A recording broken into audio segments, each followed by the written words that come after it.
Hello everyone, welcome to सरकारी library. इस video में हम लोग झारखंड में जितने भी जनजाति विद्रोह हुए हैं उनमें से एक जनजाति विद्रोह है चेरो विद्रोह। तो चेरो विद्रोह को हम इस वीडियो में डिस्कस करेंगे। तो चलिए शुरू करते हैं।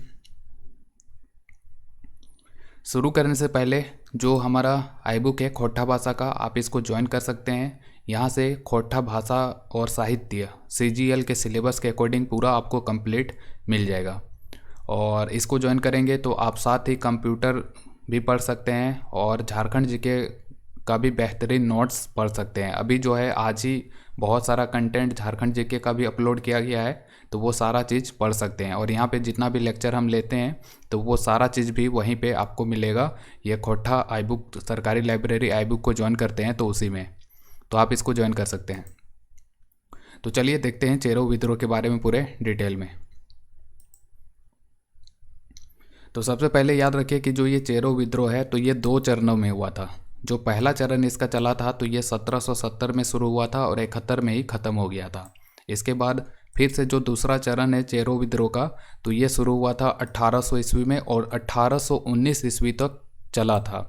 तो ये 2 चरणों में हुआ था चेरो विद्रोह। तो पूरा जो इसका डेट है 1770 में शुरू होता है और 1819 तक ये विद्रोह चलता है। तो ये डेट याद रखना है। और ये 2 चरण कब से कब है? पहला चरण 70 से 71 और दूसरा 1800 से 1819।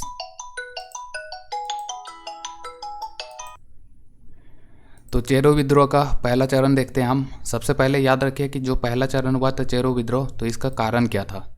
इसका कारण था जो अंग्रेजों के द्वारा जो पलामू का राजा हुआ करता था, तो पलामू के राजा को हटा करके नया राजा बनाना था अंग्रेजों को। जाहिर सी बात है, जो लोग अंग्रेजों को ज़्यादा कर देते थे तो अंग्रेज भी उसी को सपोर्ट करते थे। ठीक है, तो यहाँ पे अंग्रेज जो है, तो अभी वर्तमान स्थिति में बात करें, अभी नहीं, उस टाइम पे मतलब 1770 में जो पलामू का राजा था तो वो था चित्रजीत राय। ठीक है, लेकिन जो अंग्रेज चाहते थे तो वो चाहते थे कि चित्रजीत राय को राजा के पद से हटाया जाए, उसके जगह पे किसको राजा बनाया जाए, तो ये गोपाल राय का समर्थन कर रहे थे। तो अंग्रेज चाहते थे कि पलामू का राजा गोपाल राय बने, लेकिन राजा कौन था पहले? तो ये था चित्रजीत राय। ठीक है, तो यही जो है, तो पहला जो चरण है तो इसको हम उत्तराधिकार की लड़ाई कहेंगे। उत्तराधिकार की लड़ाई क्यों कहेंगे? क्योंकि पलामू का राजा पद के लिए जो है ये विद्रोह हुआ था पहला चरण। तो ये 2 गुट में बढ़ गया था, तो हम इसको 2 टीम में डिवाइड कर देंगे, टीम 1 टीम 2। ठीक है, तो टीम 1 में देख लीजिए। टीम 1 में मतलब कि इस विद्रोह को जो शुरू किया गया था तो ये एक तरफ थे पलामू का चेरो राजा, क्योंकि चेरो राजा को हटाया जा रहा था। और राजा कौन थे? चित्रजीत राय। और इसका जो दीवान था उसका नाम है जयनाथ सिंह।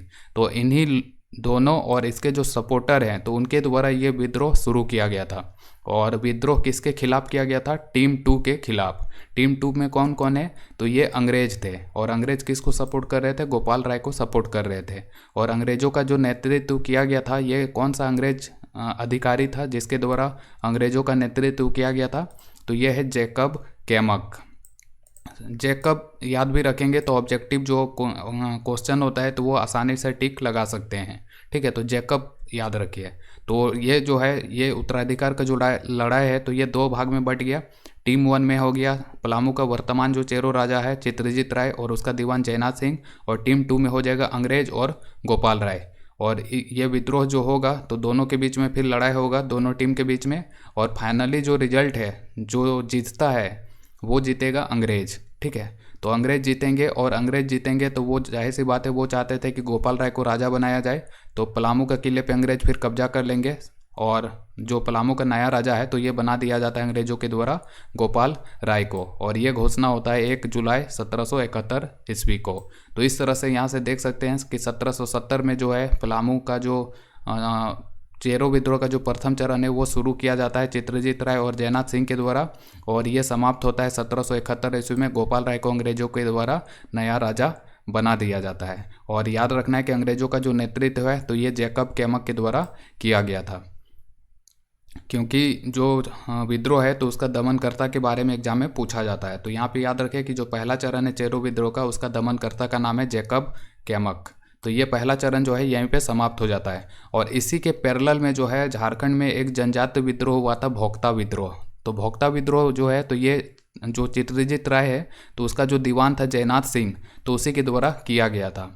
तो यहाँ पे भोक्ता विद्रोह जो है तो ये भी 1770 से 1771 ईस्वी में, जो यहाँ पे देख सकते हैं चेरो विद्रोह का प्रथम चरण भी 1770-71 में हुआ था। तो दोनों एक साथ चला था, झारखंड में पैरेलल में चला था। ठीक है, तो दोनों जो है एक साथ ही चला था, ये शुरू हुआ था।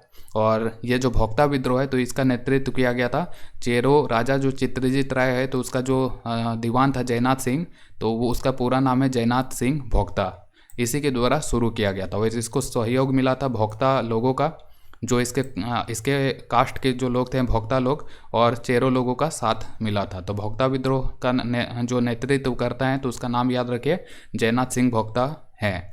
और इसका परिणाम क्या होता है भोक्ता विद्रोह का? तो भोक्ता विद्रोह का परिणाम होता है कि जो जयनाथ सिंह है तो ये अंग्रेजों से फिर युद्ध हार जाएगा और ये भाग करके उड़ीसा का सरगुजा चला जाता है, और ये भोक्ता विद्रोह भी समाप्त हो जाता है। चेरो विद्रोह का प्रथम चरण में जिस तरह से गोपाल राय को राजा बनाया जाता है अंग्रेजों के द्वारा, और गोपाल राय राजा बनेगा, और उसी के साथ ये भोक्ता विद्रोह भी समाप्त हो जाता है। तो यहाँ से देख सकते हैं चेरो विद्रोह का प्रथम चरण और भोक्ता विद्रोह ये दोनों समाप्त हो जाता है।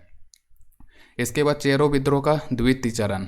तो ये जो चेरो विद्रोह का द्वितीय चरण है तो ये 1800 से लेके 1819 ईस्वी तक झारखंड में चलेगा। और 1800 ईस्वी में चेरो विद्रोह का जो द्वितीय चरण झारखंड में शुरू हुआ था तो ये शुरू किया गया था, नेतृत्वकर्ता जो है तो वो है भूखन सिंह। और ये द्वितीय चरण का कारण क्या था? तो इसका कारण था क्योंकि अंग्रेजों के द्वारा चेरो जनजाति के जो लोग थे तो उनसे बहुत ज़्यादा कर वसूला जाता था, और जो नया राजा अंग्रेजों के अनुरूप ही बना था गोपाल राय, तो वो भी बहुत दमन करता था वहाँ चेरो लोगों को। ठीक है, तो इसी के कारण से जो है ये विद्रोह फिर से शुरू हुआ था। तो नेतृत्वकर्ता याद रखें द्वितीय चरण का है भूखन सिंह, 1800 ईस्वी में इसके द्वारा शुरू किया गया था। अब जो द्वितीय चरण है तो उसका जो दमन करता है तो ये कौन सा अंग्रेज अधिकारी है? तो ये है कर्नल जॉन्स। अंग्रेजों चेरो विद्रोह का जो द्वितीय चरण 1800 ईस्वी में भूखन सिंह के द्वारा शुरू किया गया था, तो उस विद्रोह को दबाने का काम करता है अंग्रेज अधिकारी कर्नल जॉन्स को भेजा जाता है 1802 ईस्वी में, और इसके द्वारा भूखन सिंह को गिरफ्तार किया जाएगा और भूखन सिंह को फांसी दे दिया जाएगा 1802 ईस्वी में। और ऐसा नहीं है कि भूखन सिंह को फांसी दे दिया गया तो ये जो द्वितीय चरण है वो समाप्त हो जाता है।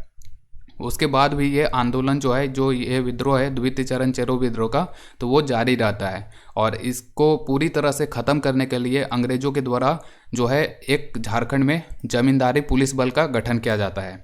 और याद रखिए कि झारखंड में जो अंग्रेजों के द्वारा जमींदारी पुलिस बल का गठन किया गया था चेरो विद्रोह का द्वितीय चरण को समाप्त करने के लिए, तो ये कब किया गया था? 1809 ईस्वी में। तो ये डेट भी याद रखना है कि 1809 ईस्वी में अंग्रेजों के द्वारा जमींदारी पुलिस बल का गठन किया गया था।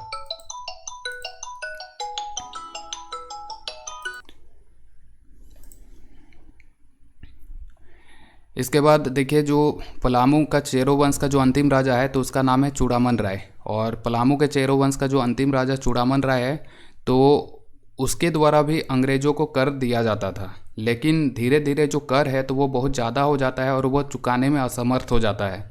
तो कर्ज का बोझ जो है चूड़ामन राय पे बहुत ज़्यादा बढ़ जाता है और बाद में वो अंग्रेजों को नहीं चुका पाएगा, और इसी के कारण जो अंग्रेज है तो वो चूड़ामन राय से भी जो है बहुत मतलब कि उनका जो व्यवहार है तो वो ठीक नहीं रहता है। और इसी के कारण चूड़ामन राय जो पलामू का चेरो वंश का अंतिम राजा है तो उसका राज्य को अंग्रेजों के द्वारा 1813 ईस्वी में नीलाम कर दिया जाता है।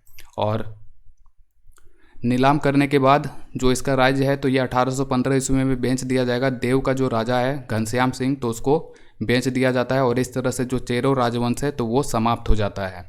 और बाद में जो ये घनश्याम सिंह जिसको कि ये पलामू बेच दिया गया था अंग्रेजों के द्वारा, तो घनश्याम सिंह के द्वारा जो है तो वहाँ पे